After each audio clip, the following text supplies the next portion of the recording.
Come, spell weavers, reavers, rogues, and men-at-arms, and answer the call of adventure. Pick up your sword, your axe, your spellbook, your bow, your rulebook, and your dice, and join the forces of good in their eternal fight against vile monsters, conspiring min-maxers, horny bards, and blood-soaked murder hobos. Discover the treasure trove of role-playing games here on Rollin Bones. My name is Ryan Howard, and I shall be your guide.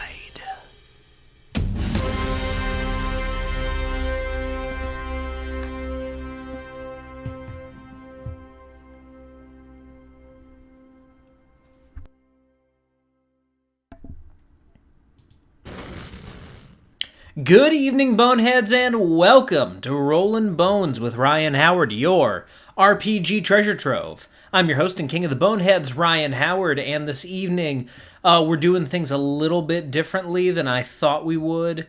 We had a couple people have to pull out of the Nighthaven game for tonight, so we'll get back to that at some point. So instead, because he's going to be on the show again in 2 weeks, or he's going to be on the show in 2 weeks. David Beatty's not going to be on the show tonight, unfortunately. But he'll be on in a couple weeks. I'm going to go ahead and dive back into Weird Frontiers and cover all the stuff that I glossed over or outright didn't cover in the last video, because these Goodman Games books and these DCC books, because this isn't necessarily a Goodman Games book. It's endorsed by them, but not put out by them. Anyway, DCC books are gigantic. They're like, this thick. I don't have my you can see the book over what is my right shoulder. It'll be on the left side of the screen if I can point to it. Right there. That's my Dungeon Crawl Classics book, just sitting back there over my shoulder. So you can see that thing is gigantic. And all of these books are basically the same size.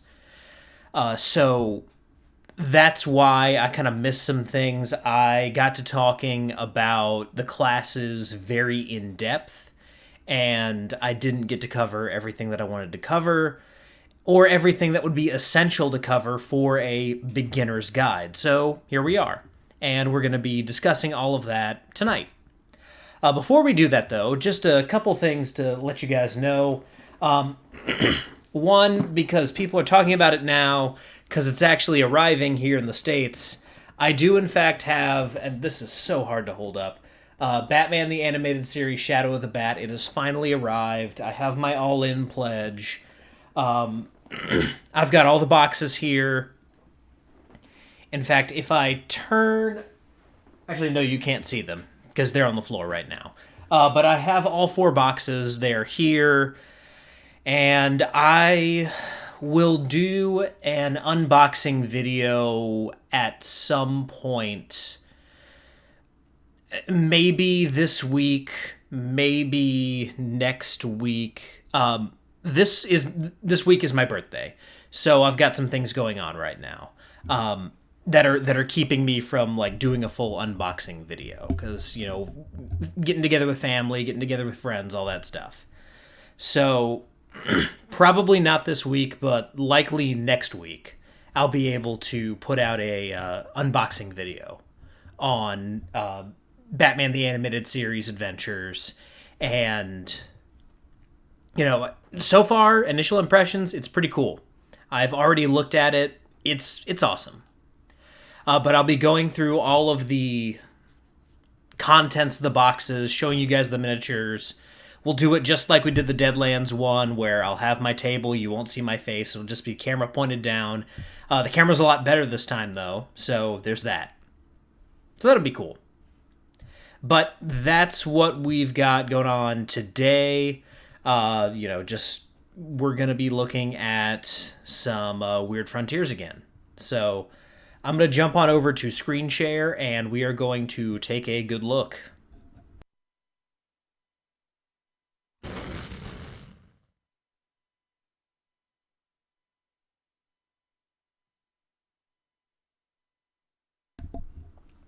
All right, so When we last left off, we were talking about the Luchador. Excuse me, sorry.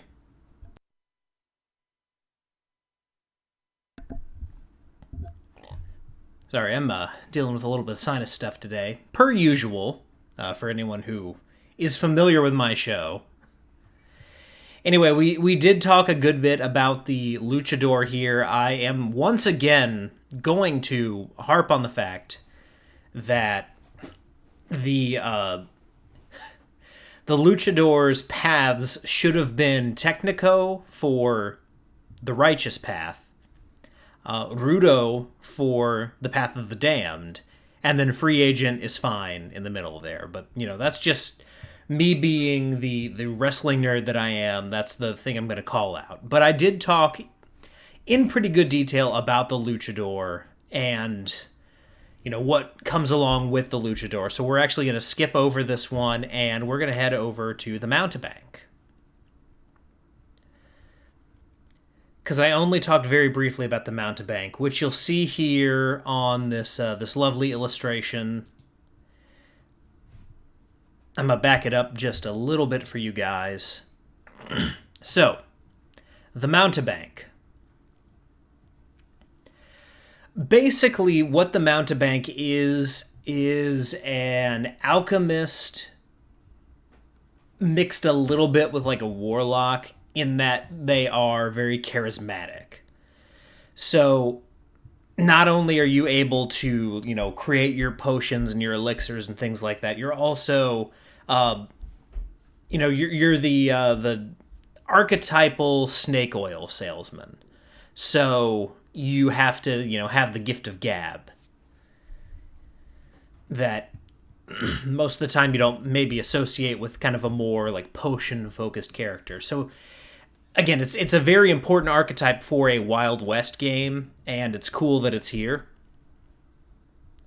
But what you're looking at here is a D6 hit die. Now I'll zoom back in so you guys can actually read these. Read this a little bit better. So yeah, D6 hit die, D6 crit die, and D12 fumble die. Action die is the same as everything. You add your luck bonus to showmanship rolls. You are self-serving, so you are walking the line with a slight leaning towards Path of the Damned. And then, you're using your elixirs in place of like mundane weapons, so your signature weapon's not really going to be a factor for you, but a derringer, a small pistol, or some kind of small knife is something that you'd be carrying. And class abilities. So you've got alchemy, obviously. So this is kind of where the magic comes in. As a reminder, for those of you who saw Part 1 and don't remember, or those of you who haven't seen Part 1. By the way, if you haven't seen Part 1, go watch it. It's on YouTube.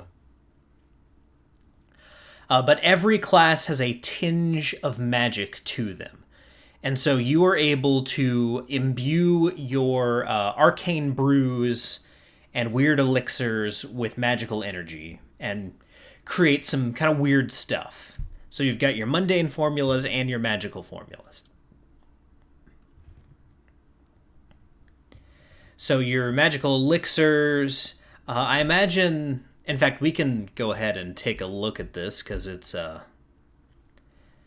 that far down. Yeah, you only know a certain number of formulas the same way that you only know a certain number of miracles as the Revelator, which we'll get to, and the Occultist or the Wizard in DCC only know a certain number of spells. And I believe there's one other that had a limitation to it. Oh, the Bedlamite has a certain number of devices. At first level, you know 4 formulae, and you can have a maximum active formulae of 2, so you can only have 2 active formulae at a time, and your maximum formula level is 1. So you're dealing with 4 first level formulae to start with, and only 2 can be active at a time. And that goes up as you level, much like spell slots in pretty much every RPG. So that's what you're dealing with there. As far as the magical formulae go, you choose the one from your journal, and instead of having a complex set of tools or brewing equipment, you add the liquid to the container, and then you kind of like speak the formula and bring it to life. So these magical formulae you're just imbuing with power, and that's how they become special and how they get their mojo. And then, obviously, because this is a DCC-based game, you need to roll your crafting roll, which is a d20 plus your intelligence modifier plus your level. They call it a brew check. Pretty much every caster class has some kind of check like this, as we discussed last time. But we'll get more into that with the Occultist, and once we start talking about the magic rules, which we will get into for a little bit.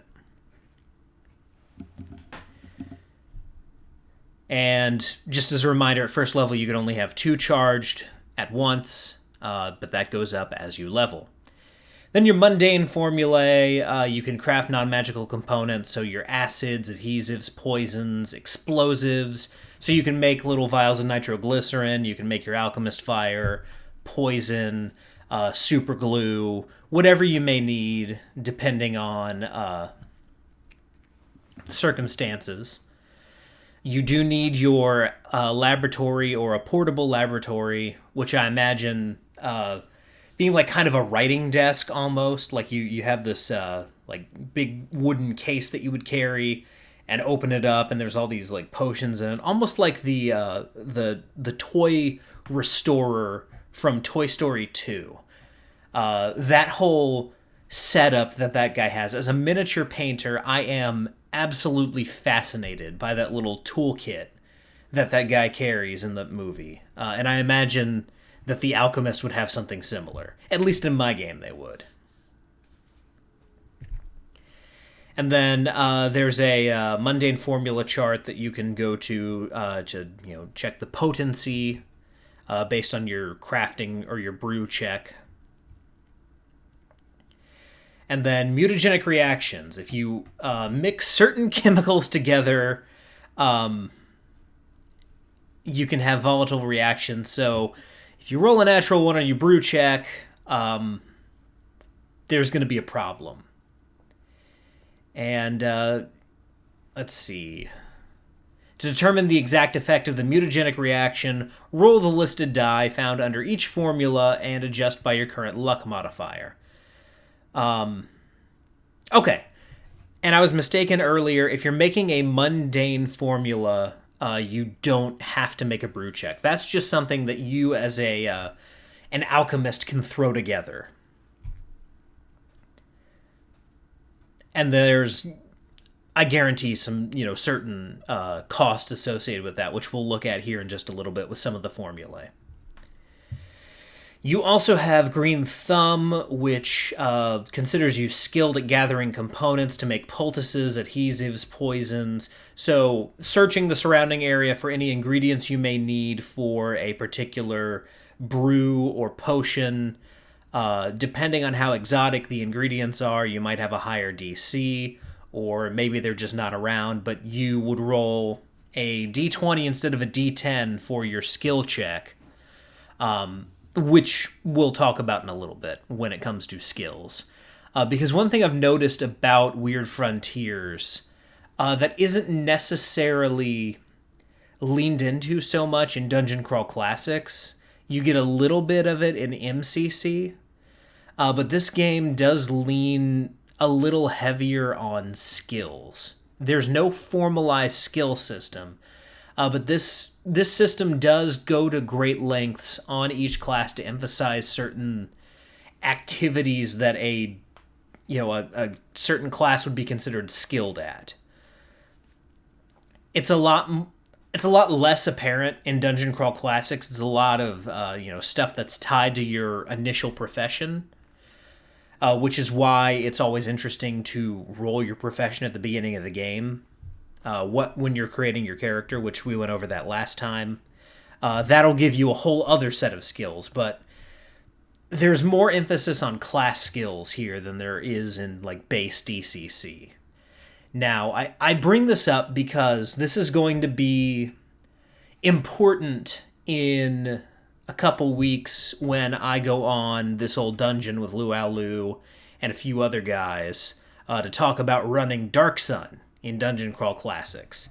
This is something that I've put a little bit of thought and effort into. So I'm kind of laying the groundwork here, and once that episode is available, I will let you guys know. So yeah, that's what Green Thumb is. If you succeed in your search, you find enough a search for components with like a DC 10, so like a base search. You find enough components to make a mundane formula for, it says D3 plus level user. So again, using the example as a beginner, that you're a first level character, I rolled a 2. So initial skill check is going to be, the initial search would yield enough for you to make 3 of these potions. So, yeah. And then Showmanship. Being a person of many words, the mountebank uses fancy verbiage combined with fast hands to deceive and misdirect the audience during the pitch. And so this means you're skilled in stuff that would normally be associated with stage shows, so sleight of hand, oration, crowd reading, fast talking, hornswoggling.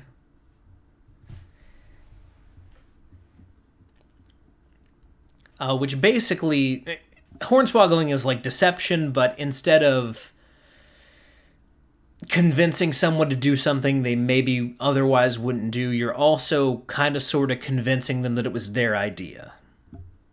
At least that's how it's put here. I don't know the specifics around hornswoggling. I hear the word hornswoggle and I immediately think of the leprechaun guy from late 2000s WWE. So, make of that what you will.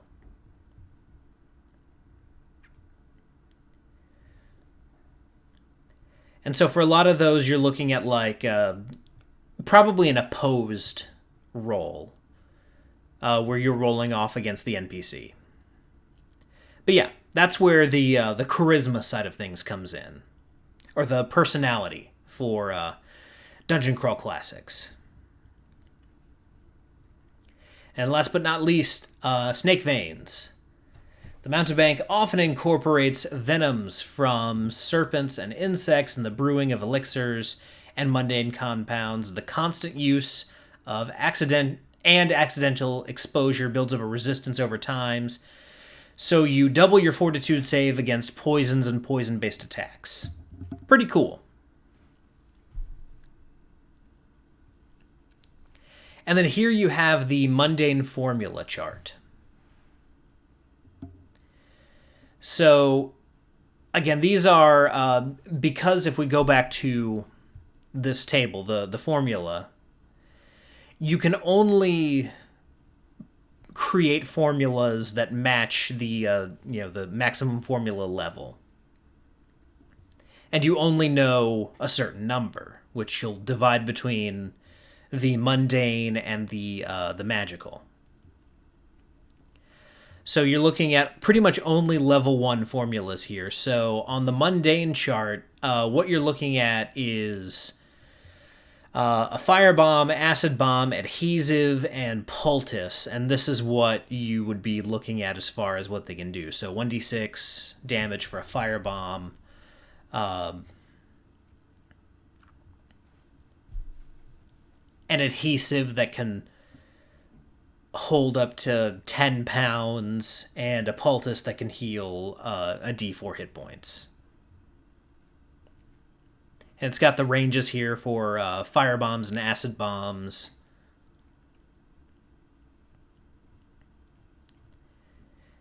And that's pretty much it for the mountebank.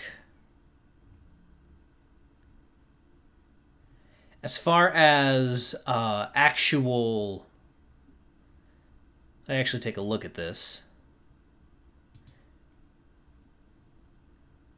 Yeah, so as far as the magical formulae go, that is covered under the magic section. I'm going to go ahead and go there. It's on page 282. And just to show you an example of what we're looking at here, I'm not going to go into every single spell, every single miracle, every single formula, because that's going to take forever. And you should buy these books. But what we'd be looking at here, it's a level 1 formula, Apache Fear Dust. So your brew roll, you're looking at, the specifics here as far as like rolling a 1. We all know what happens there. Your catastrophic failures. At a 2 through 11, you can't brew the formula for about 24 hours. And it's just lost, but, no damage is taken. And then your potency varies from there depending on what you roll.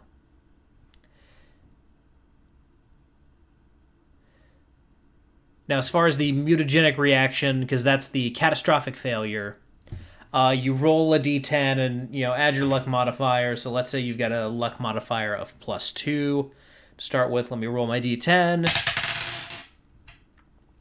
I rolled a 4, so a 6.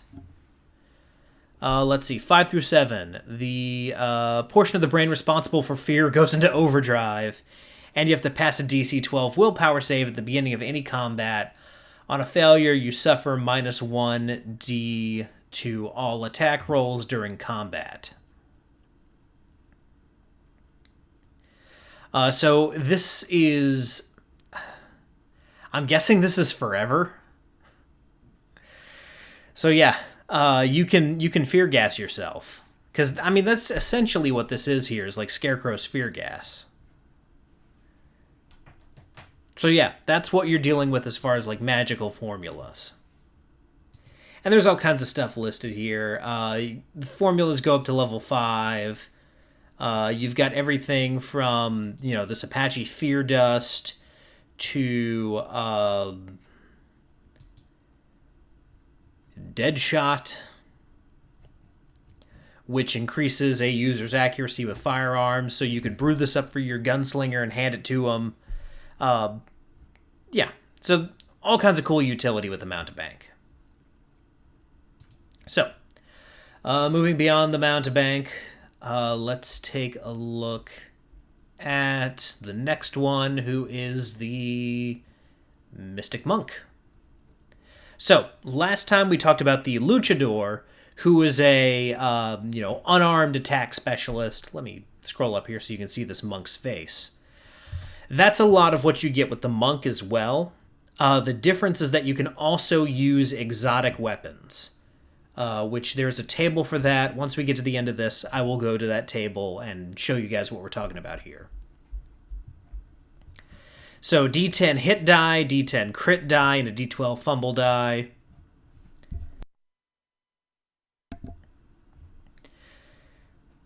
Action die is action die, and then you have a chi die. So what this does is it allows you to harness your chi in performing your mystic disciplines. So this is going to manifest itself. It adds itself to melee attacks and damage rolls. This is like your deed die in Dungeon Crawl Classics if you're a warrior, and other classes have similar things.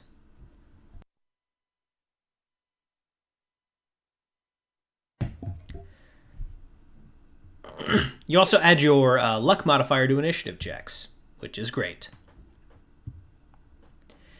And generally, you are trying to maintain walking the line as far as the alignment system goes here. Because monks are all about balance. And then again, your signature weapon, you're going to use your exotic weapons, and you unarmed as well.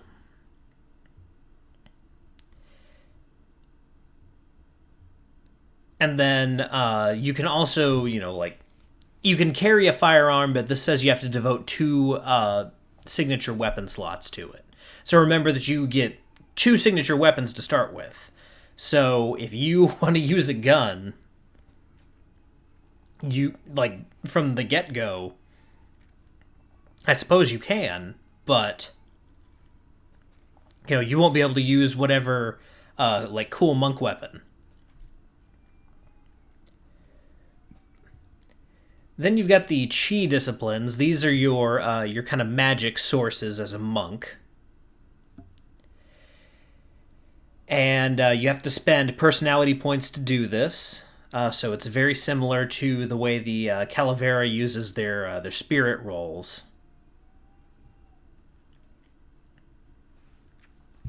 And they each cost, various points depending on what you're trying to do. Like the Dragon's Breath costs 3 personality points. But your feet and fists ignite with fire like your friggin' Mortal Kombat character, which is always awesome, and you add an additional 1d6 fire damage on successful unarmed attacks, with a 30% chance that the target will catch on fire. So percentile dice-wise, you'd be looking at rolling above 30 at that point.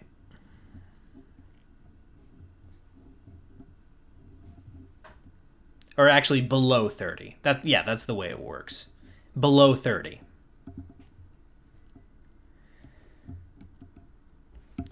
And it lasts for D4 plus your level round. So, again, using the example of a level 1 monk. Got my D4. Ooh, I rolled a 4. So, 5 rounds. Pretty awesome. And a lot of these are pretty similar. Dragonhide gives you some protection, Flight of the Feather. You can fall harmlessly, run across water, all kinds of cool stuff. Tower of the Mind, which is, doubles your willpower save. I need to remember that. Although, I do have a psionic supplement that I'll be using in my Dark Sun discussion. So I'm sure something similar is in that book. Then Living Weapon. Part of the daily training of the Mystic Monk practices hardens both fist and foot to such a degree that they can shatter wood and stone and break bones with a well-placed blow. So this is like the Luchador feature. You can go unarmed if you want to. And it increases as you level. And Martial Arts. The Mystic Monk is a true master of martial arts and may declare the use of esoteric maneuvers once per round for added effect to the attack. So the Luchador and the Monk are similar but diverge at different points. And the Mystic Monk is allowed to use weapons. It's interesting how they're similar and how they're different.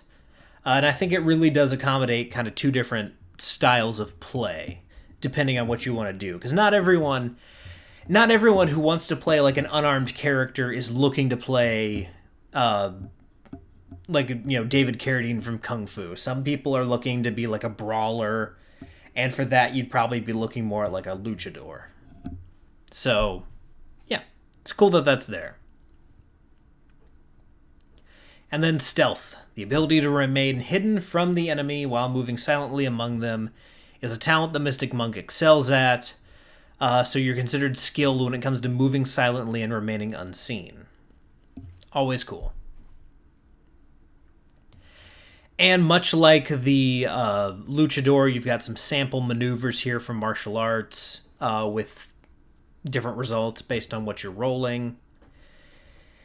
And talking about the unarmed living weapon die, you start off with 1d5 damage for your living weapon, but that goes up to a d14 as you level. So there's that. And then as far as weapons go, let's see. I believe that is in the appendices. Let me take a look here. Maybe it's not. Let's scroll down a little bit and see what we have. It's possibly also listed under the Sin Eater.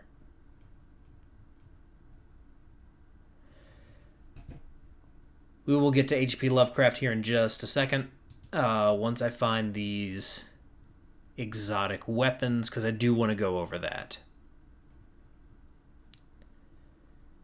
It's possibly under... I don't think it's under the rules of magic.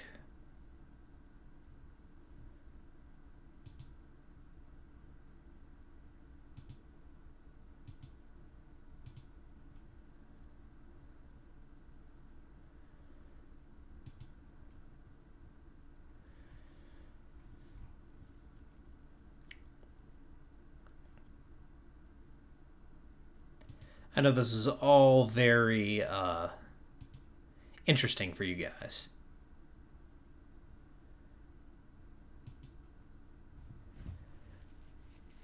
There we go. So yeah, on this weapons page here, you've got melee weapons, but anything that's exotic is listed as such. So the Bognak, or Tiger Claws, those are exotic. Battle Axe, Halberd, Katana, Katar, Naginata, Nunchaku, Asai, Tetsubo, a Zweihander, all kinds of stuff. So both as a Sin Eater, which we'll get to in a little bit, and as a magic monk, you are able to use some of these exotic weapons. So, back to the Occultist. Scroll back up here so you guys can see it again. I shouted this out in part 1, but that is very clearly H.P. Lovecraft, which I love a lot. So, the Occultist. D6 hit points, D6 crit die, D12 fumble die. You add your luck modifier to investigation rolls. And you lean towards Path of the Damned the more you find yourself entangled in the occult.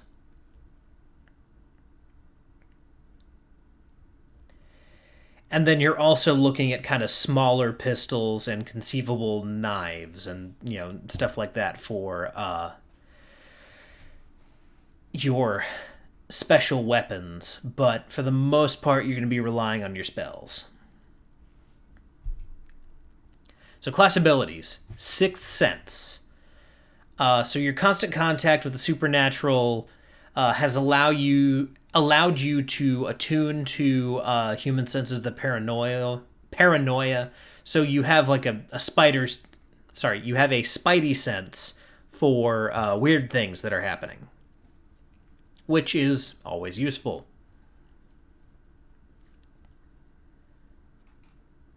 So you use something like a dowsing rod, a crystal ball. Those are the things listed here. Maybe even like a Old West version of the E-meter from Ghostbusters to detect supernatural energies. You can focus for 1 round, and you automatically succeed to detect like the occult. Unless something supernatural is trying to hide, in which case you'd make an opposed roll. Which is D20 plus your will modifier for plus your caster level versus what the NPC rolls. D20 plus will plus HD number.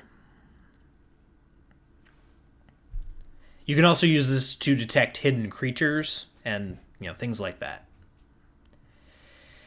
And then the Arcane Arts. The Occultist has a rare talent for channeling ambient arcane energy into rituals and spells committed to the pages of ancient scrolls.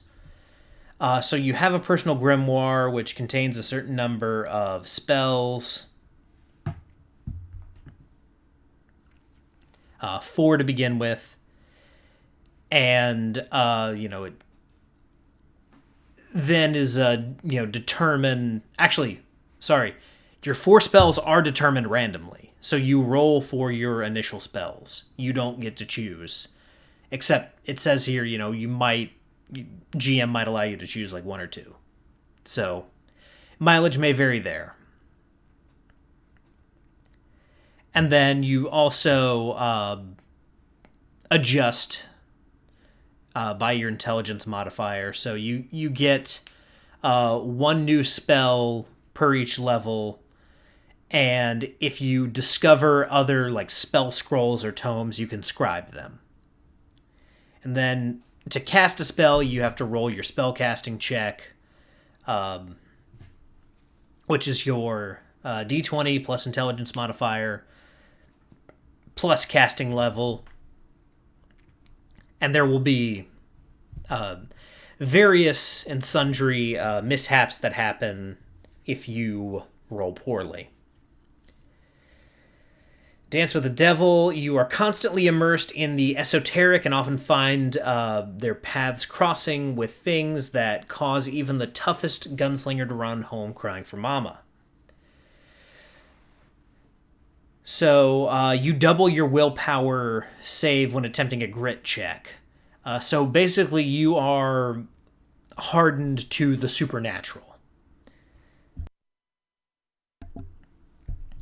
So, let's say, for example, party runs into a Shoggoth, and those who haven't necessarily seen a Shoggoth before, which will be most of you, are going to have to make some kind of grit check. You, as the occultist, will have an easier time with that.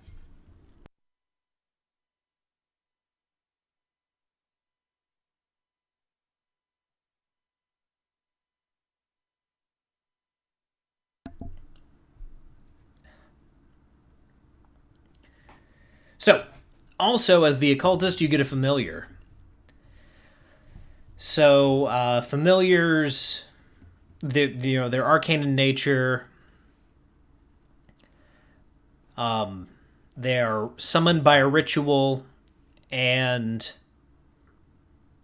your familiar arrives as a result of a random roll. And the familiars all share, similar traits. And some of them you get to use depending on what you roll.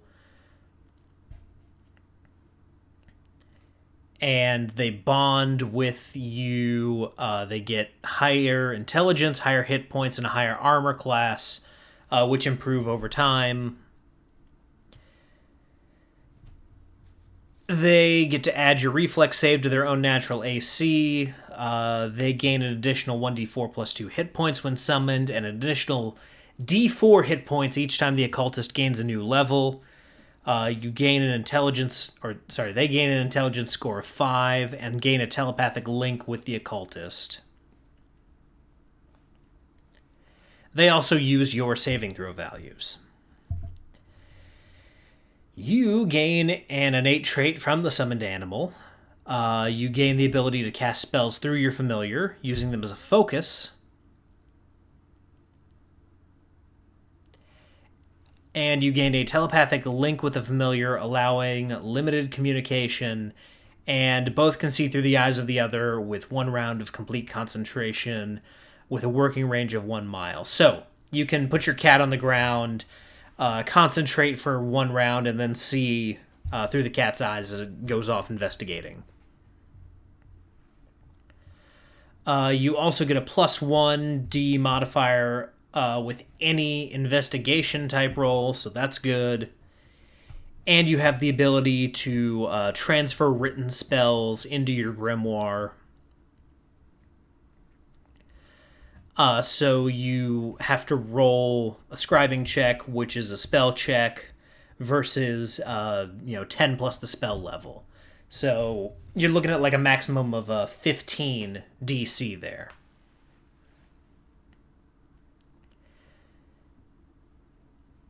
And if you fail your initial attempt, you can try again for that specific spell each time you reach a new level. So you have to hold on to that thing until you level up if you fail.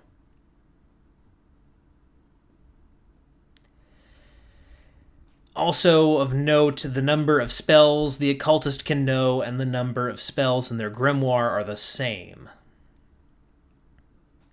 So if you find a whole grimoire filled with other spells, you can only scribe them one at a time based on the number of slots you have available. So keep that in mind. You can't just add spells to your spellbook. Your spellbook is what you know. And then you can also use Spellburn. This is a concept from Dungeon Crawl Classics. Flavor-wise, this is one of my favorite things about this rule set. So what this lets you do is you can spend points from physical attributes to boost your spellcasting roll. So if I'm making a spellcasting roll, let's say I have an intelligence modifier of +3, and my casting level is 1. I rolled a 3, so I'm looking at a grand total of 7. This will be a success most of the time, but it's not going to be very powerful. So, let's say what I'm trying to do is I want to blast something with a magic spell. And before I roll, I would need to declare I'm going to burn 3 points from my strength. So let's roll that again. This time I rolled a 15. So you're looking at, that would be 18, 19, 23 total for that roll. So you're looking at a pretty beefy spell at that point.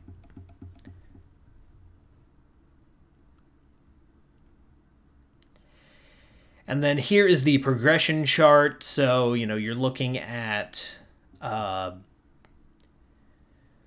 first-level spells at first level. You start to get second-level spells at third level. And your maximum you can know up to 16 spells. And your max spell level is going to be 5.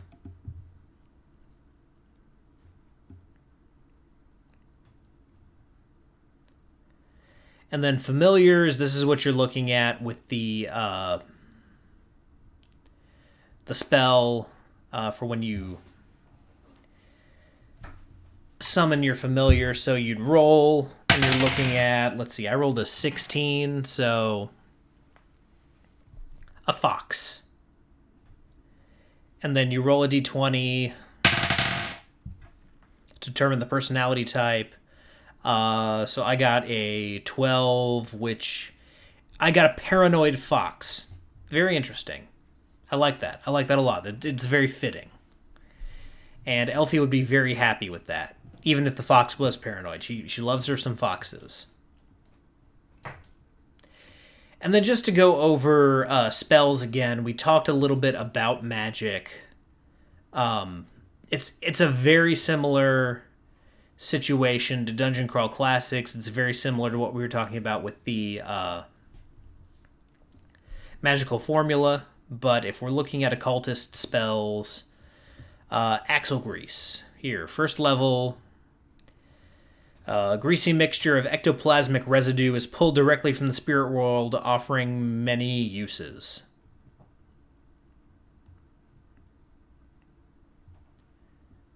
So, when you roll your casting check, let's say you roll a 1, you're going to roll a d6 at that point to determine the outcome. So at that point, I rolled a 1. So corruption. At that point, you roll 1d10 modified by your luck. Let's say I've got a luck or a luck bonus of +2 at this point. 9, so 10, 11. 10 plus, your face becomes disfigured, resembles constantly roiling grease, with their eyes and mouth changing place right before righting themselves. Wow.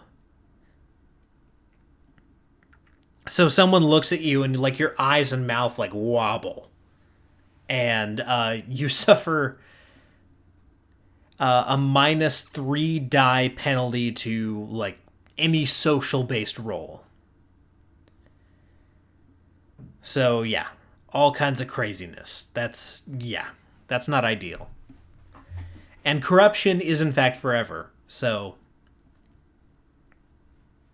there you go. But if you roll super high, let's say you got that 22 like we were talking about, you summon 1d6 8-inch radius circles of ghostly grease at the feet of any chosen target within eyesight. And then they have to make a reflex save to avoid falling prone. Then they have to make a reflex save to stand up. So you oil slicked them, which is pretty cool. But yeah, that's what you're looking at with spells. And you've got all kinds of different spells. There's probably a fireball in here somewhere. If not, you can pull the fireball spell from Dungeon Crawl Classics and probably learn that. I would make that an exotic thing, though. So, yeah. That's what you're dealing with there.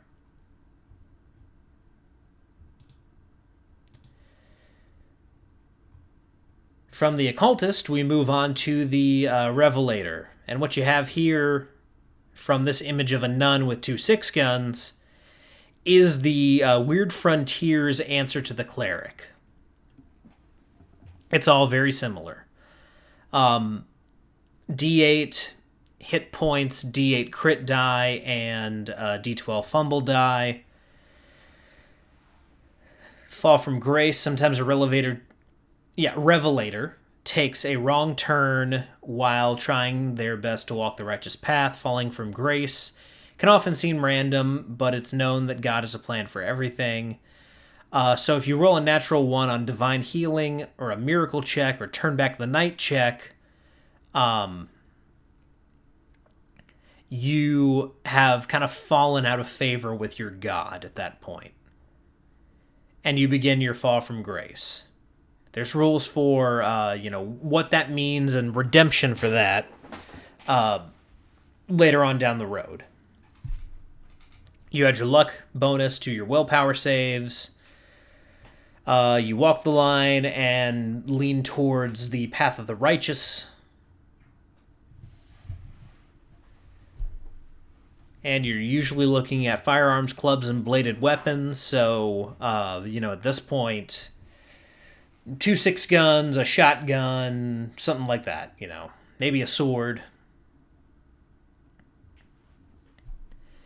And as far as your class abilities, you have divine healing. So you touch subject and you roll d20 plus your personality modifier plus your level and reference the healing chart. So the healing chart here, if you roll a 1 through 11 and they are on any path, it's a failure. If they're on the same path and you roll a 12 through 13, you're looking at 2 hit dice, adjacent path 1 hit dice, and opposing path 1 hit dice. 14 through 19, 3 dice for same path, 2 dice for adjacent path, 1 dice for opposing path.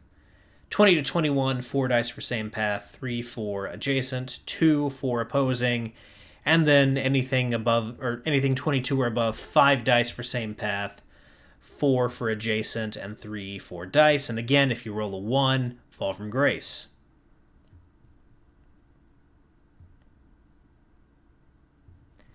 And the hit dice that you use are your own hit dice. So the example it gives here, if you're a gunslinger, it's a D10, Luchador D12, etc., etc. So what's interesting here, I like this dynamic because there's always the whole thing of, would the cleric actually heal the thief? Because the thief's a thief, and the cleric's, a holy man. So how would those two coexist? And what's interesting here is they coexist, but, ultimately you're not going to be able to do as much for them because they don't follow God.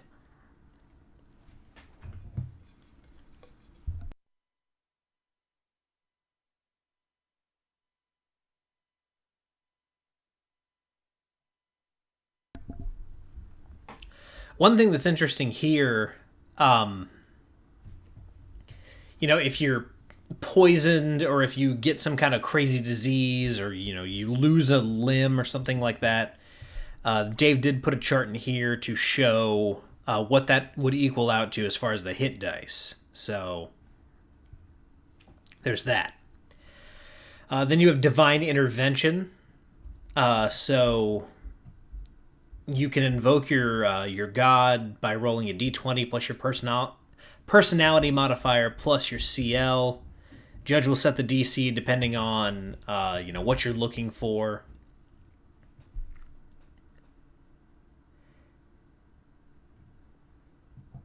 And then if you're doing something that's crazy ridiculous, it's a DC 18, and you get a plus 10 DC penalty to any further divine intervention checks for the next 24 hours.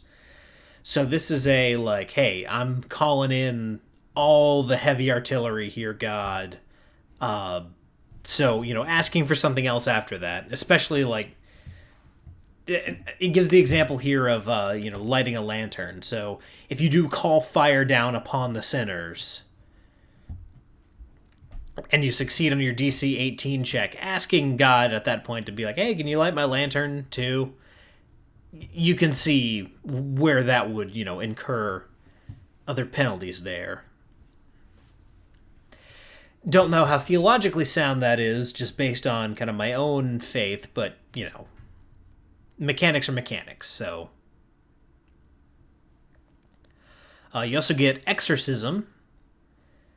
So you can, expel evil spirits from creatures. It's a contested roll of wills. You get to add your personality modifier and your caster level versus their d20 plus willpower save modifier. If you win, the spirit is stunned for 1 round and unable to possess another target for 24 hours.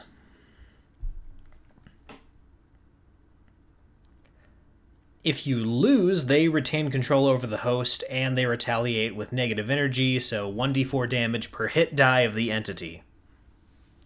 And you are stunned for 1 round. You also get to double your willpower save modifier versus grit checks and fear-based spell effects. And you have your miracles, which function essentially like spells. You have a certain number that you know. And we'll look at that in just a little bit. But, you make your miracle check, which is basically a spell check, but with personality instead of intelligence.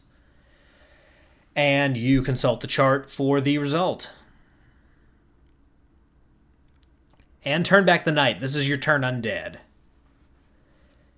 You roll on the chart. And depending on how many hit die the entity has that you're rolling against,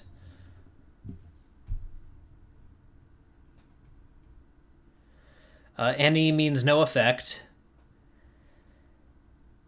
T means that they are turned in the quantity indicated. So you roll a 13 and something with 1 hit die, you turn one of those creatures.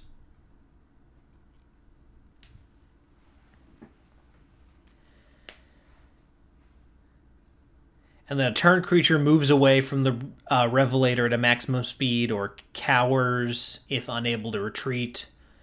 They flee for 1d6 turns.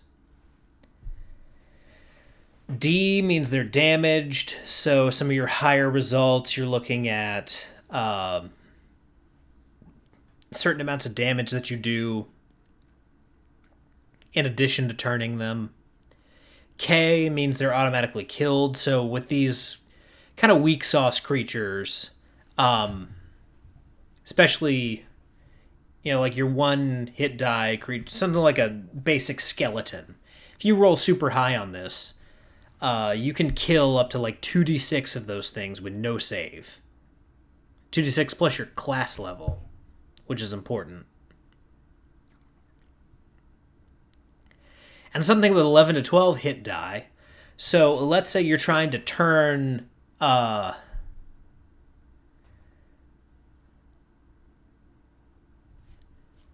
you're trying to turn, like... I don't know, a color out of space. Which is in the bestiary, if you remember last time. Let's actually take a look at that. That is a... I'm curious. So, color out of space.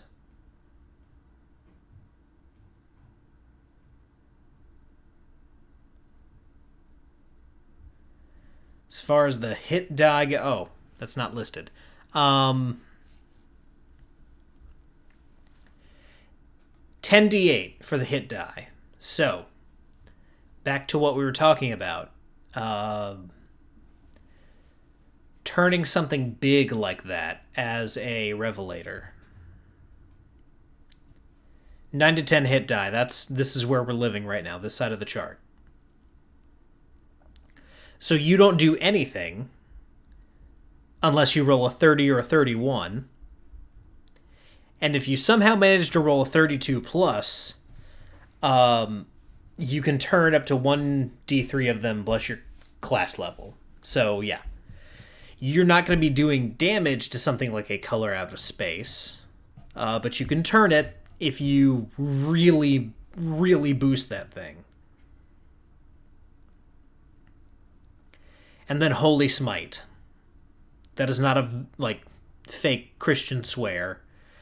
Holy Smite, depending on what you roll, you can smite certain creatures, and it deals that amount of damage.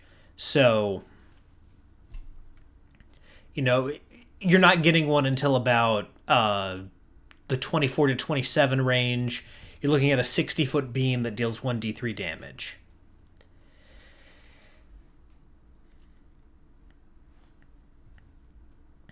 And it smites, everything in that proximity. So you would draw that line. And it goes up to, a 120-foot cone. So if you roll super... Let's say you're turning that color out of space and you roll that 32 plus, you're also Hadoukening whatever's in front of you. So potentially you could deal 1d6 damage from your Holy Hadouken, but that all depends on how fast that color out of space can get out of the way.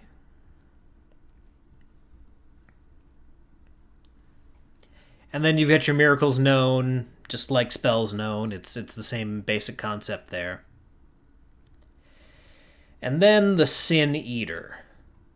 Great little piece here, very Assassin's Creed-like with the Sin Eater. So Sin Eaters are interesting. They are basically paladins, but taken out of certain time periods. And their whole deal is they basically ferry people to their final judgment as they're dying. That's what you do. You're either taking them to heaven or hell. So you're looking at...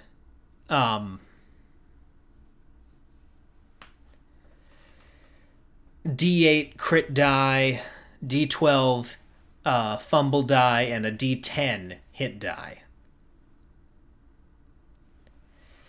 And something that's interesting here, you can reserve the, if one of your funnel characters dies, which inevitably they will, you can say that they didn't die, they became a Sin Eater.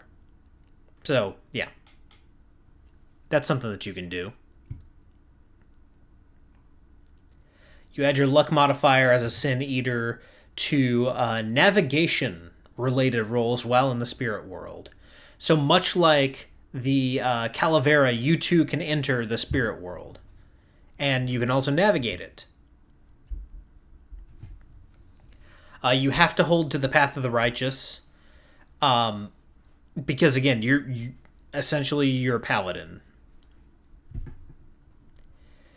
And your signature weapon, you can use some exotic weapons, just from kind of like all across time. And one of your weapons is going to be the Soul Aegis, which you will pick from. As far as class abilities, you have the Last Rites. Every Sin Eater carries an ancient tome that contains every burial rite known to man. To perform the Last Rites, spirit must be a willing participant, and the spirit will lie prone while the Sin Eater places an obol, the coin that you give to the ferryman, in the mouth of the spirit, and then perform the burial rite. The obol then returns to the Sin Eater's palm the following round, and the spirit goes down the river Styx. Then your Soul Aegis. You served as a ferryman before being chosen to return to the land of the living. Ushering souls along with the river Styx is an undertaking filled to the brim with peril. Every ferryman is known to carry the weapon they wielded at the time of their first death. The weapon becomes a symbol that identifies each among their brothers and sisters in the underworld and is used to help protect the souls shepherded along the perilous shores of the dark waters. So, you pick your weapon. That's your Soul Aegis. It can be either a melee or a missile weapon. And you get the following properties. It can never be permanently destroyed. If it's ever broken, it instantly crumbles to ash, only to appear whole again, strapped or holstered to its owner's side on the next rising of the moon. As the weapon is directly linked to the Sin Eater's soul, the weapon can never become lost. Should the weapon be stolen or somehow separated from the owner, the Sin Eater will instinctively know the direction and distance to the weapon. So if your weapons are taken from you by the bad guys, Sin Eater can find them, or at least find his. Soul Aegis becomes deadlier the closer it gets to the underworld, so while you're in the spirit world, your crit range is increased to 19 to 20. And if you go into the far, so essentially into hell, your crit range goes up to 18 to 20.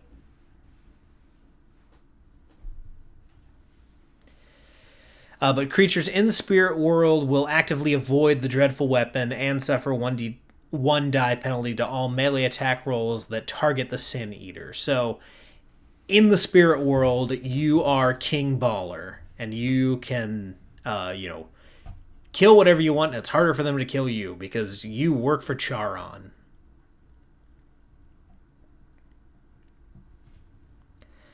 It also gets a little bit of a bump when you're fighting undead demons and spirits and creatures that aren't native to the earth. They take normal damage from the Soul Aegis, even if a magical weapon would normally be needed. So if you're fighting a demon that's got some kind of damage reduction, it takes normal damage from the Soul Aegis. Weapon attacks to these creatures, you get +1 die, and then you get +1 die on any critical hit chart roll. You also have the Ferryman's Coin,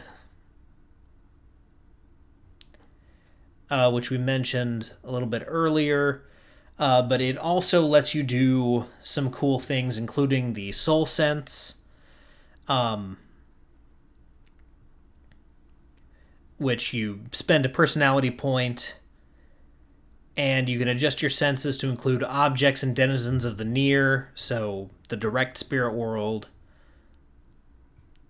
You can sidestep into the near, much like the Calavera.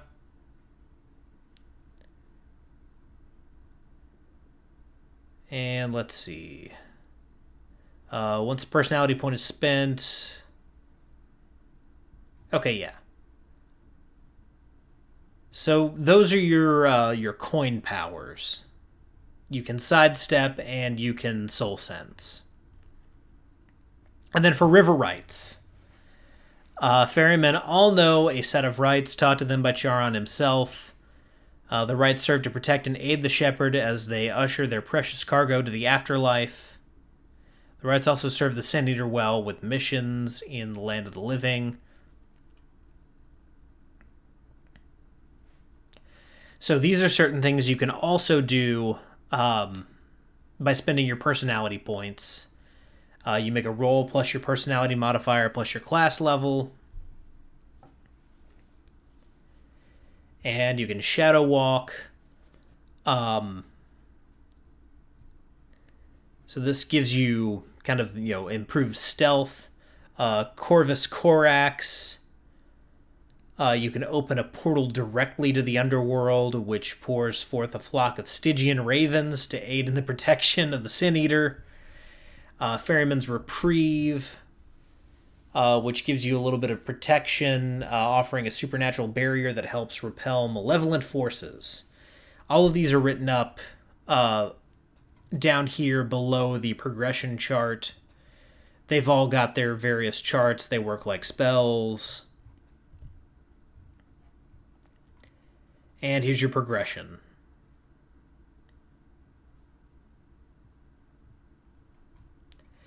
So, last but not least, we have the Tommyknocker, which I talked about a little bit last time. Tommyknocker is very similar to the Harrowed in Deadlands. This is an undead character. And again, this is one that you reserve for any of your funnel characters who didn't make it. You can bring them back as a Tommyknocker. So you get a D14 hit points, D8 crit die, D12 fumble die. You add your luck modifier to fortitude saves. Your Path of the Damned because you're undead. You prefer melee weapons because you have supernatural strength. And as far as class abilities, beat with the ugly stick. So you are, you're ugly. You're your daddy's son. And you suffer 1 die penalty to all initial reaction rolls. You also get Dark Inheritance, which gives you some certain... Yeah, you get certain powers at the cost of personality points, very similar to other classes. They do different crazy things. So Deadhead.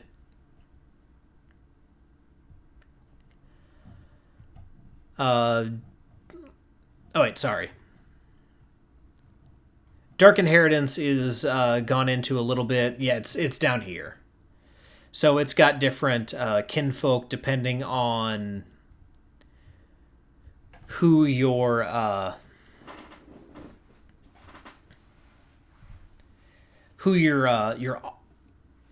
progenitor is, I guess is the best way to put it.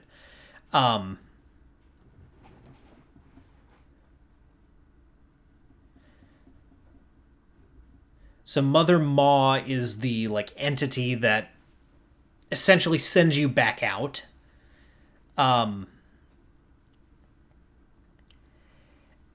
And she kind of, gives you a kin that you're associated with. So you spend 1 point of your personality. So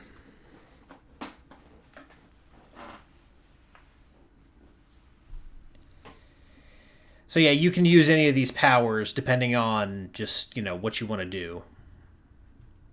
And they channel different spiritual creatures. It's a weird concept. It's pretty cool. But it's difficult to explain. But yeah, so Deadhead, you don't have to breathe, eat, sleep, or do any other bodily tasks. You're immune to poison. suffocation, and damage from inhalation attacks.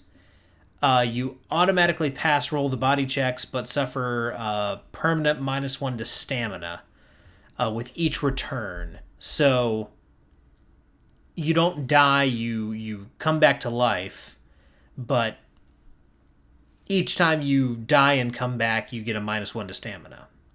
So you don't just get to come back scot-free. And if your stamina reaches 0, then you die. No rest for the dead. Tommyknockers have no need for sleep and are immune to sleep-related attacks. However, they find their senses slightly dulled as a direct result of being dead. Thus, foes attempting a surprise attack on Tommyknockers gain a +1 die modifier.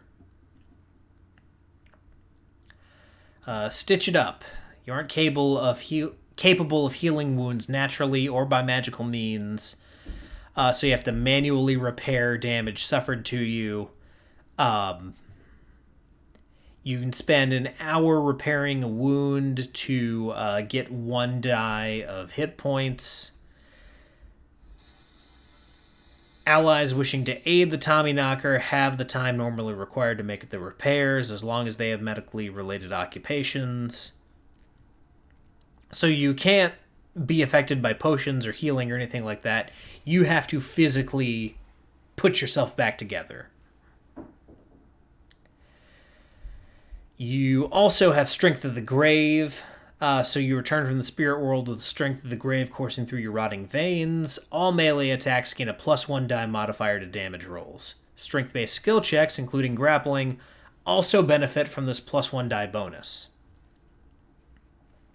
You also get Tough as Nails, so you can't feel pain. You shrug off all but the worst wounds.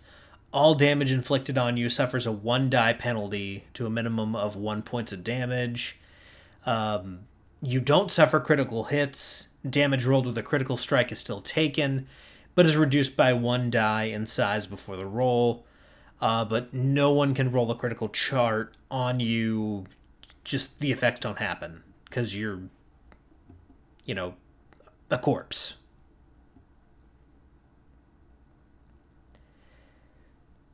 And then you also reduce your initiative by 1 die because you're stiff. So there's some cool stuff that you get. There's also some trade-offs. It's an interesting choice. Would definitely make for an interesting character if that's the way you wanted to go. But there's definitely some trade-offs here. And this is the Dark Inheritance. So you spend a point of personality and you can, bring up a Banshee. So you gain a ghostly appearance, unhinge your jaw, and you have a row of glistening fangs.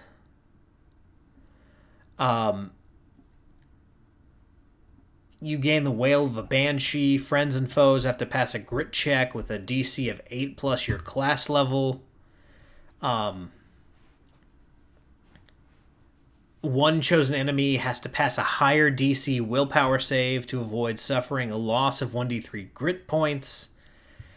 But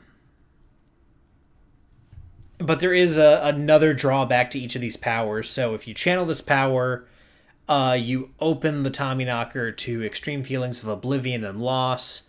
And when the power ends, the Tommyknocker must make a willpower save at DC 10 for the next 24 hours, or for the next 24 hours, be unable to speak or communicate well. So it's stuff like that. Same thing over here. Like if you go for the ghoul kinfolk, you get long claws and a long tongue that lets you get 2 claw attacks that are d20. They do a d8 damage each, and they've got venom associated with them. Your tongue also lets you spear portions of meat from slain victims to give yourself additional hit points. However, if you do that,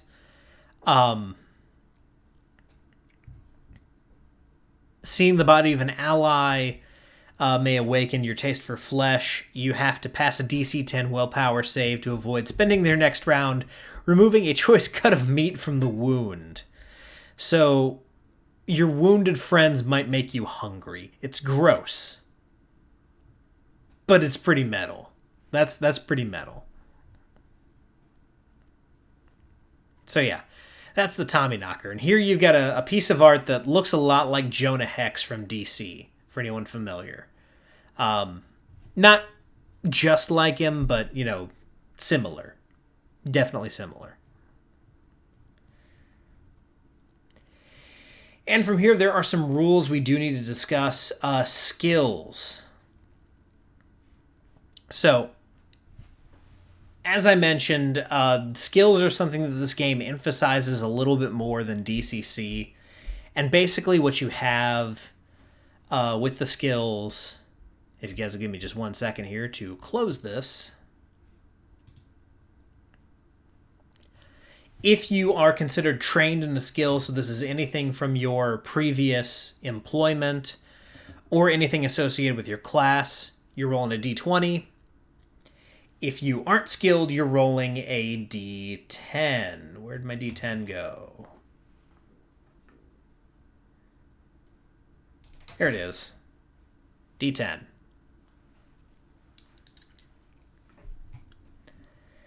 So that's what the skill is, and it's the same thing with contested rolls. You're trying to beat, instead of a DC, you're trying to beat someone else's roll. And as far as what like I said, it's in your occupation, and it's also in your class. And one thing that I'll add here, this is not in the book. This is something that I would do. And I actually got this from John Maguire. He talks about this in 3-2-1 Action. If you can adequately explain being skilled in something in like 2 sentences, I will allow you to roll it skilled. Now, this is not like something complicated like blacksmithing or alchemy or something like that. This would be something mundane. This would be like, tracking, if you're not necessarily a character that would know how to track. And this is something that's actually discussed in Dungeon Crawl Classics in the skills portion.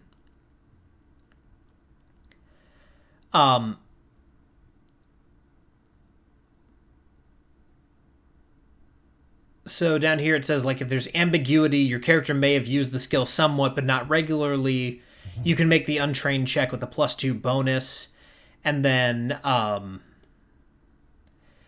if a skill is something that really any adult could have a reasonable chance of attempting, then any character can make a trained skill check. So one example here would be like riding a horse.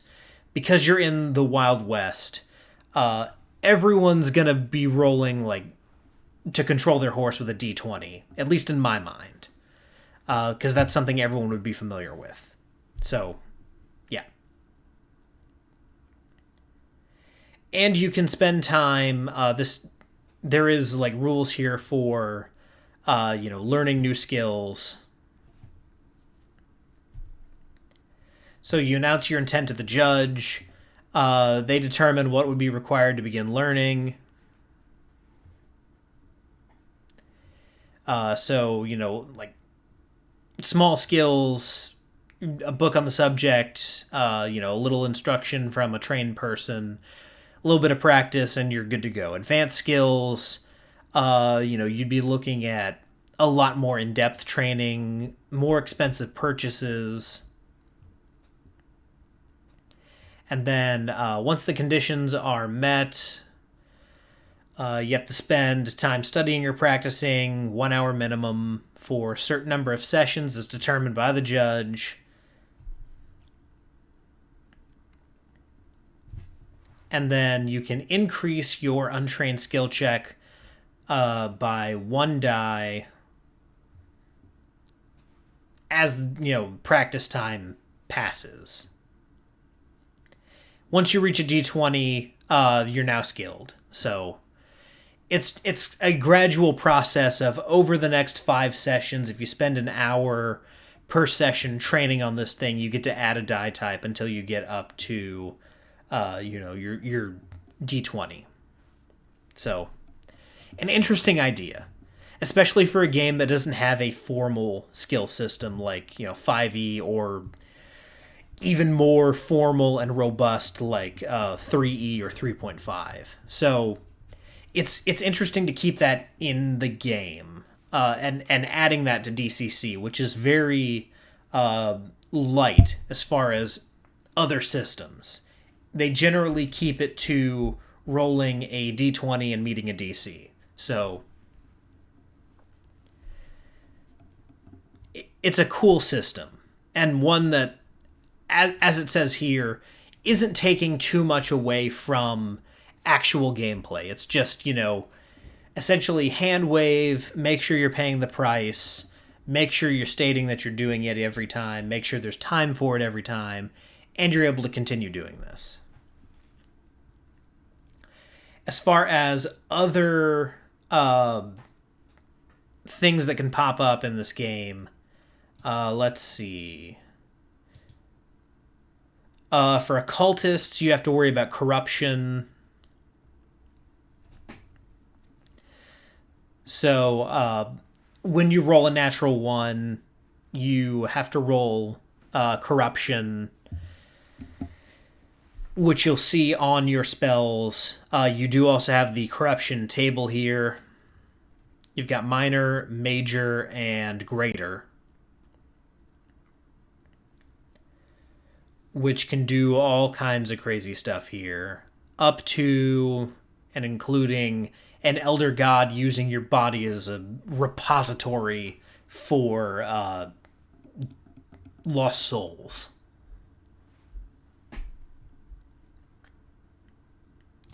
You also have elder gods as patrons.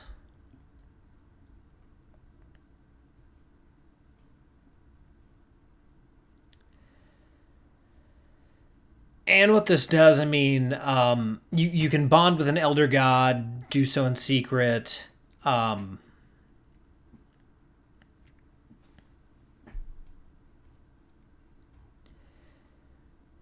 can also do mercurial magic, which is mentioned here. Let's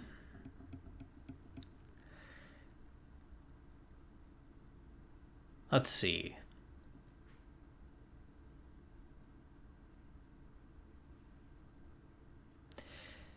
Yeah, so this is things that, if you're rolling on the mercurial magic table, certain things will happen just depending on the spells that you're casting. So it's another form of, similar to corruption.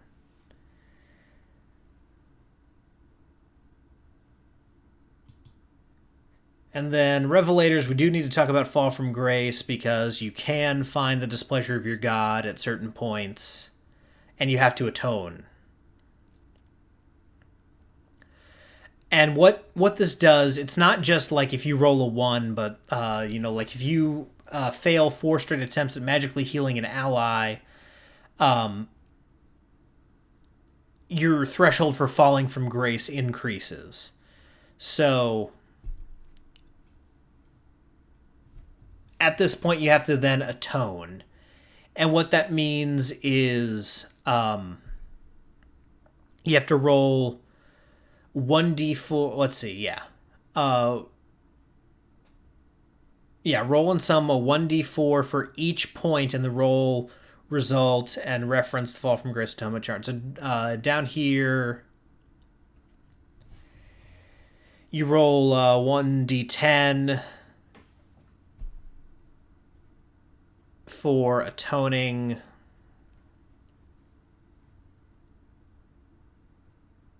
And certain results will come about.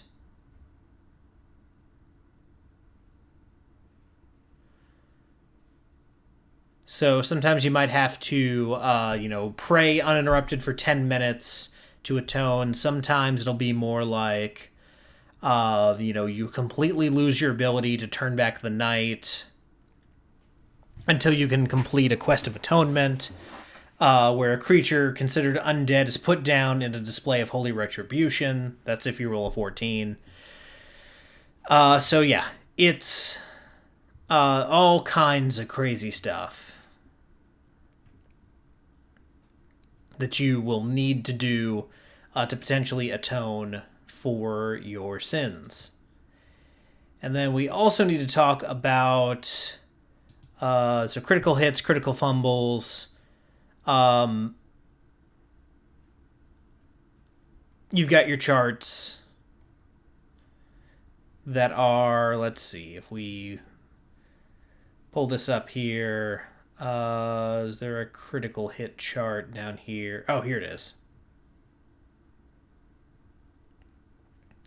So yeah, for different weapons, you've got different charts. So like, critical hit for firearms, you're looking at this, and depending on your class, that's what you roll.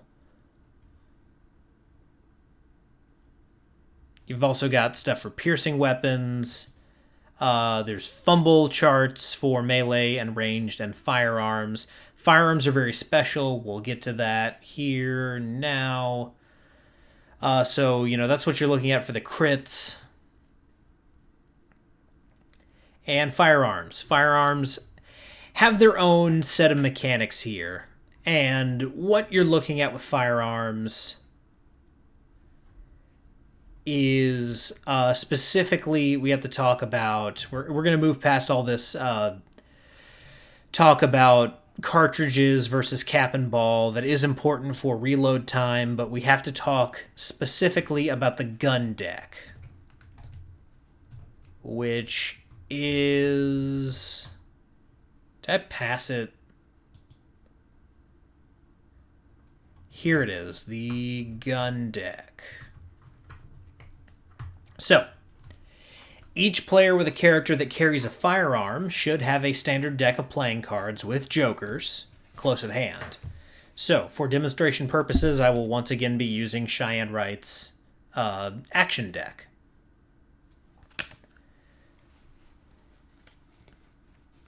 So you shuffle your cards before the session begins. I shuffled this before we started tonight.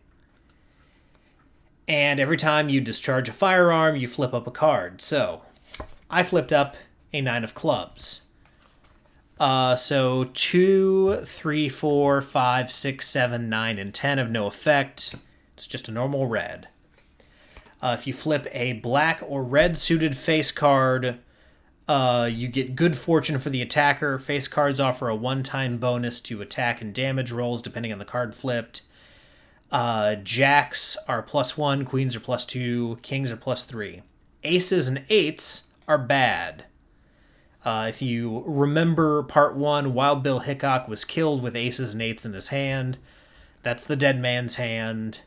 You immediately roll on the firearm fumble chart with your appropriate fumble die, and modified by the reverse of any luck modifier. So subtract 3 from your roll if you have a +3 modifier. Flipping a red joker gets you an automatic critical hit, and you receive 1d3 boon tokens. Flipping a black joker is an automatic misfire,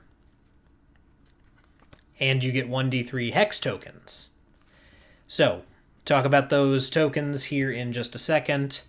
I'll talk about some of the other stuff that you can do here. Multiple firearms and gun decks.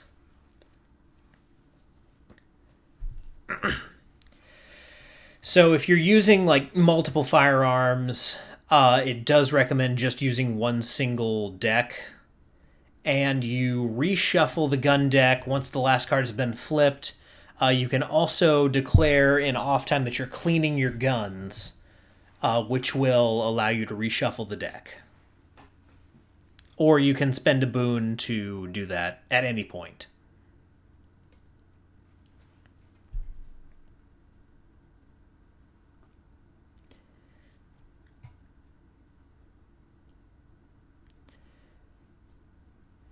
And if you roll a natural 1 after a safe draw from the deck,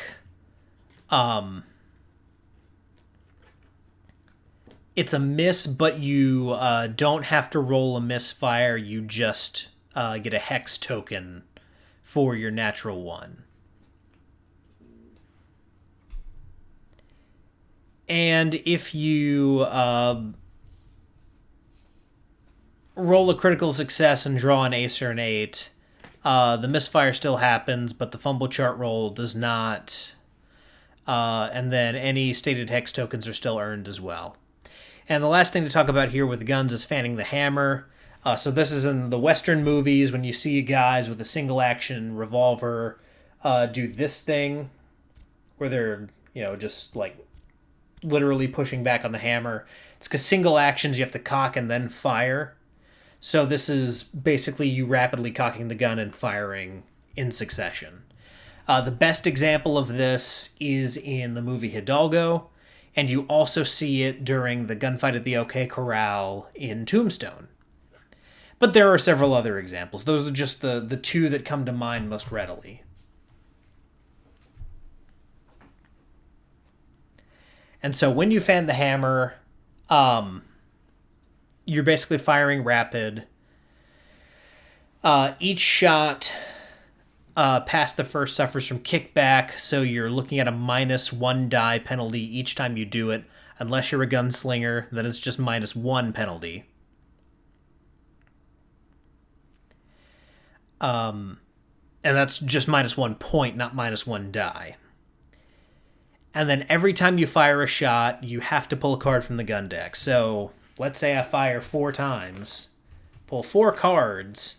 Card number 1's a 9 of clubs, if you remember. Card number 2 is a 7 of spades. Number 3 is an ace of diamonds, so that's going to be a misfire.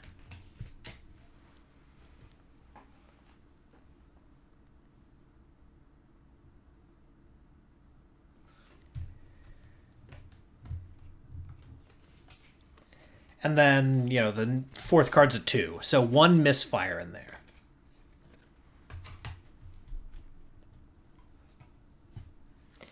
And then much like in DCC, there is a 2-weapon penalty, again, unless you're a gunslinger. They get to be special.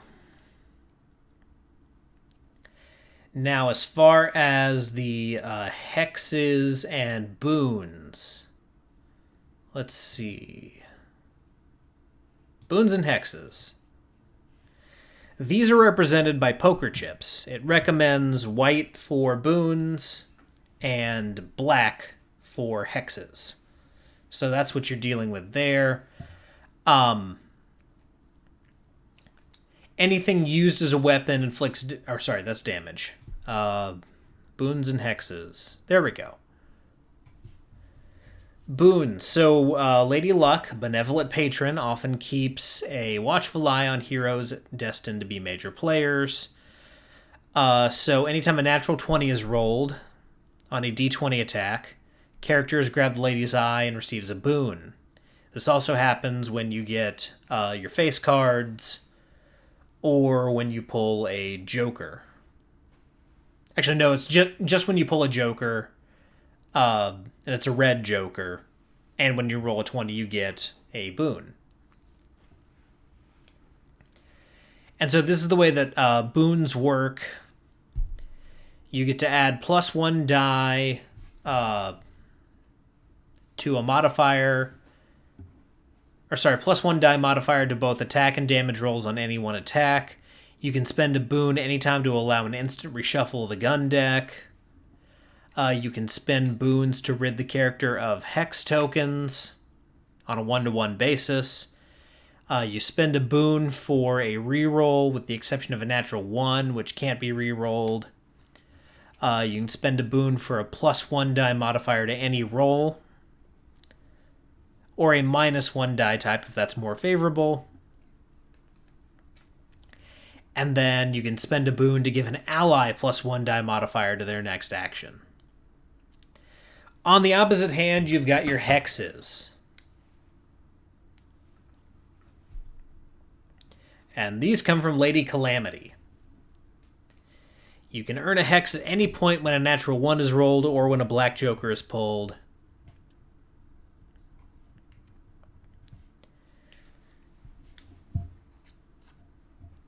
And then, let's see. Each hex token adds a cumulative +1 die penalty on any fumble table. So for every hex token you have, you get a +1 penalty on fumble tables. If it's acquired by a failed attack roll, count this hex along with any already attached to the character before rolling on a fumble chart. So you've got 2 already, you roll another 1. You've got 3, you would add all 3 to your fumble roll.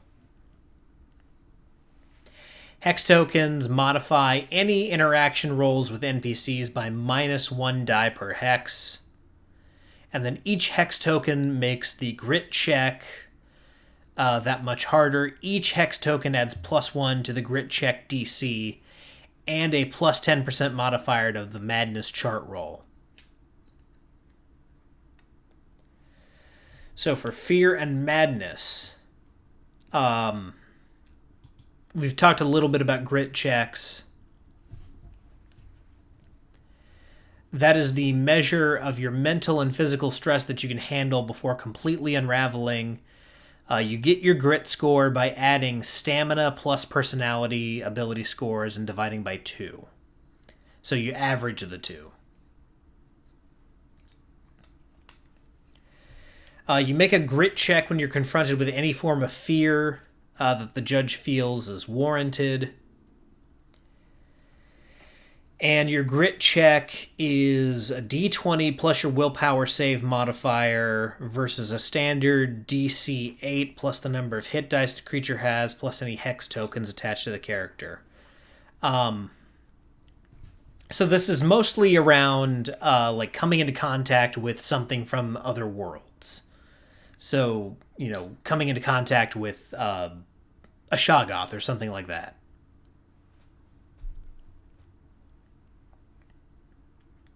And if you roll a natural 20, your grit total improves by +1 but cannot exceed the starting score. If you fail your check, then you succumb to the effects of fear. You lose temporary grit points equal to the number of hit dice the creature responsible for the check has, or 1 point if a creature did not cause the check.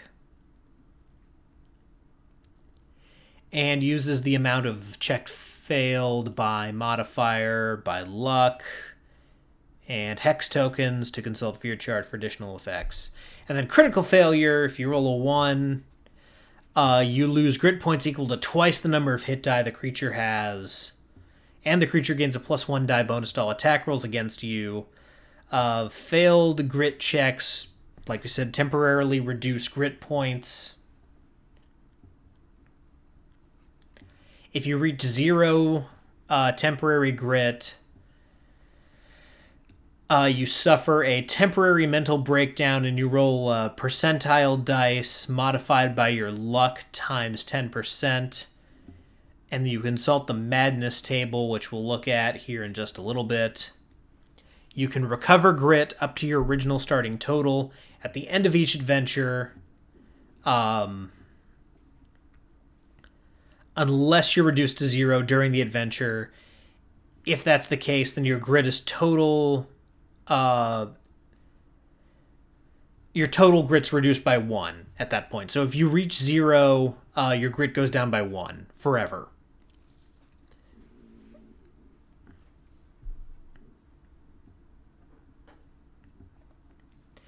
And that is, as this points out, the end of each adventure, not each session. So an adventure, this recommends 1 to 4 sessions.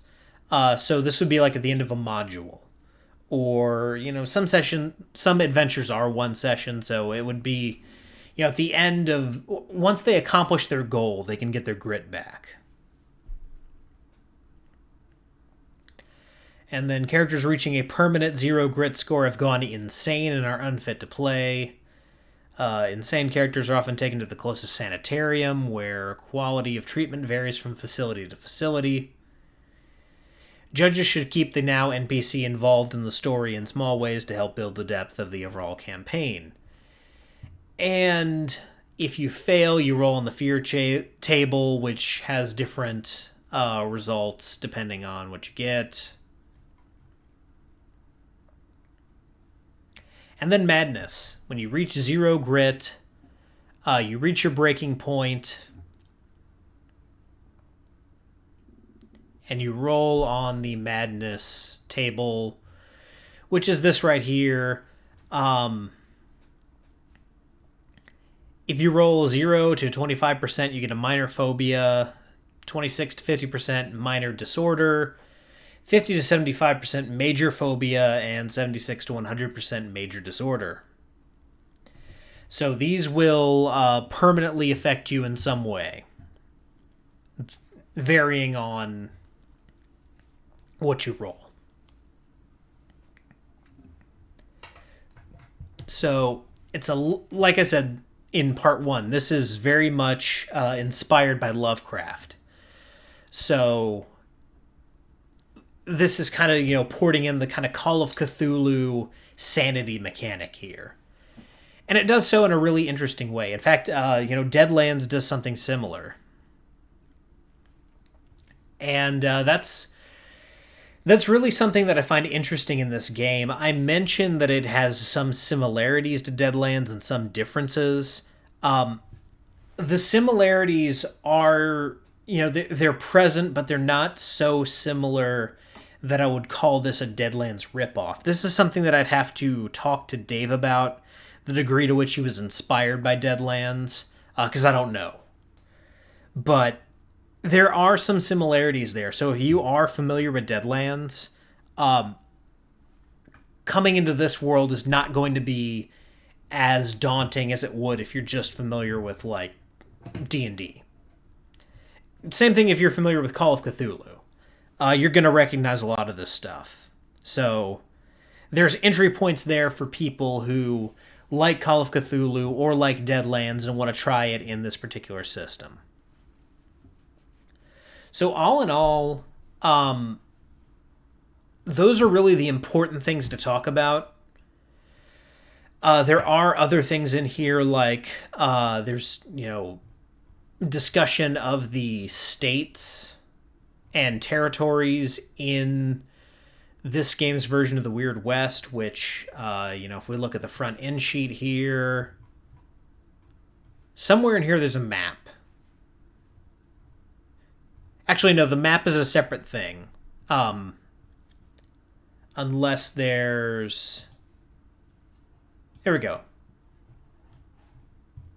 The U.S. map.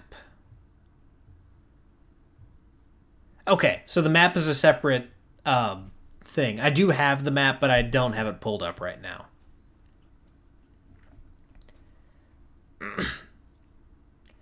But yeah, there's rules for, or there are tables for town and environment generation,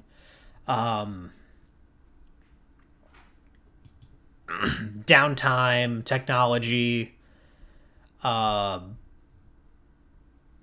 carousing tables, all that kind of cool stuff. So there's a lot of cool stuff here. The bestiary is awesome, as I mentioned. So you're looking at... there's your typical cowboy stuff. Like if we looked at, let's see.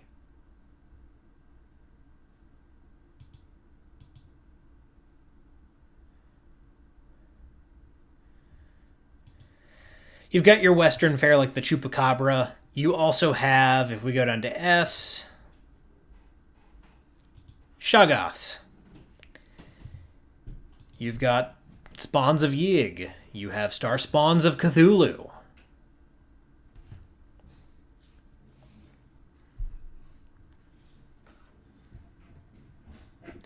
Cthulhu himself is not statted very wisely, in my opinion. So, keep that in mind.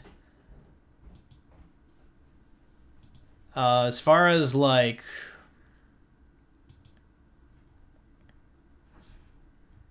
Yeah, so you're looking at a lot of just kind of, Weird West creatures. All kinds of cool, crazy stuff here. Carnivorous plants. That cactus is hugging that man to death. Great stuff. And down at the bottom here in the appendices, you do have an advanced firearm table, which goes through all the different details of what kinds of weapons and, rifles, revolvers that you can get. People like me who are, weird about, what kind of weapons are available in this time frame, what time period are we playing in, that kind of stuff is all covered here. So you go from the game itself is set in the immediate aftermath of the Civil War, so the late 1860s, but you can move it forward into the 1870s and it still makes sense. So having a star double action or a cult peacemaker, the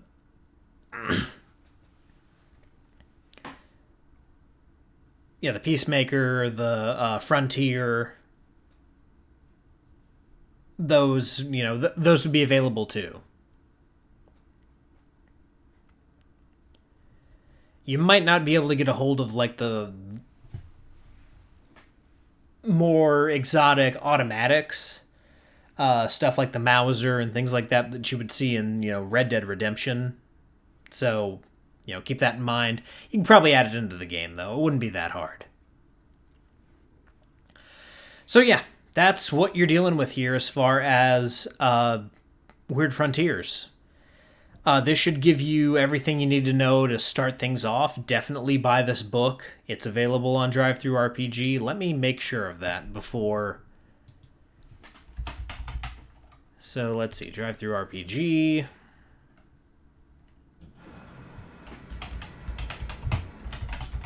Weird Frontiers. Yep, there it is. You can get the PDF here on DriveThru, $30. Great value. Physical books will be available sometime in 2022. Hopefully by North Texas RPG Con time. So that would be right around June. But you can get it digitally. It's a lot of fun. I'm really looking forward to running this for people. And I'm really looking forward to having David Beatty on in 2 weeks. That'll do it for today's episode, though. Next week, I am finally going to be having a conversation with Aaron the Pedantic. I feel like our paths have been destined to converge for quite some time. So this will be interesting to finally talk to him. I've got a bunch of things I'm dying to talk with him about. That'll be a ton of fun. I'm looking forward to it. And of course, after that, the following week, we will be talking with David Beatty. And sometime between now and then, I will be recording This Old Dungeon with Luau Lu and a few other guys talking about running Dark Sun in Dungeon Crawl Classics. I'm really looking forward to that. I hope you guys are too, and I'll let you know when it's available. So until then, guys, whether you rolled a 1 or a 20, I am so glad that you rolled your bones with me, Ryan Howard, and I will see you all next time.